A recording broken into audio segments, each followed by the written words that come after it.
საქართველოში შეზღუდული შესაძლებლობის მქონე პირთათვის საფეხბურთო მატჩების აუდიო აღწერილობითი კომენტირება იგეგმება. აღნიშნული სიახლის შესახებ სპორტისა და ახალგაზრდობის საქმეთა სამინისტროში პრესკონფერენციაზე მსჯელობდნენ. პროექტს ახორციელებს ფეხბურთის ხელმისაწვდომობის ევროპული ცენტრი, რომლის დირექტორი ელენე კარპუხინა საქართველოში იმყოფება.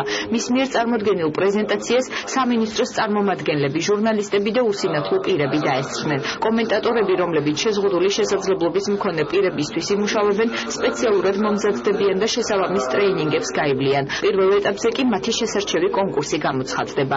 აღსანიშნავია, რომ პოსტსაბჭოთა სივრცეში უკრაინა ერთადერთი ქვეყანაა, სადაც ფეხბურთის მატჩების აუდიო აღწერილობითი კომენტირება ხდება.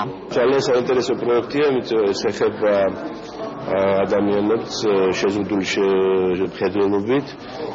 ძალიან მნიშვნელოვანია მათი ჩართვა საერთო გარემოში, მათი ადაპტაცია, ამიტომ სპორტი ამას ხელს უწყობს. ეს პროექტი არის იმისთვის, რომ ეს ხალხი გამოვიყვანოთ ჩვენ გარეთ სახლებიდან და ეს 2012 წლის ევროპის ჩემპიონატზე დაინერგა უკრაინა პოლონეთში, შემდეგ უკვე წელს ბრაზილიის სოფლიო ჩემპიონატზეც იქნა წარმოდგენილი და ეს პროექტი მუშაობდა.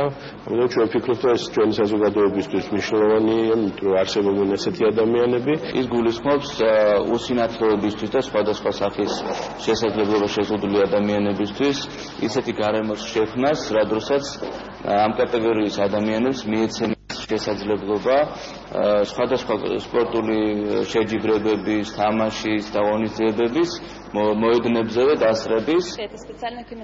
მოხარული ვარ, რომ პროექტში, რომელიც შეზღუდული შესაძლებლობის მქონე პირების საზოგადოებაში მეტად ინტეგრაციის მიზნით ხორციელდება, საქართველო ჩაერთო. ჩვენი ორგანიზაცია საქველმოქმედოა და მას უკვე საკმაოდ დიდი გამოცდილება დაუგროვდა. ჩვენ 2012 და 2014 წლების ჩემპიონატების ოფიციალური მონაწილეები ვიყავით. ამ დროს ყველა მატჩი აუდიო აღწერილობითი კომენტირებით იყო უზრუნველყოფილი. საქართველოში ვხედავ ამ თემისადმი დიდ ინტერესს. ამიტომაც უფრო მეტი мотиваცია ჩნდება, რომ პროექტი რაც შეიძლება მოკლე დროში და წარმატებით განვახორციელოთ.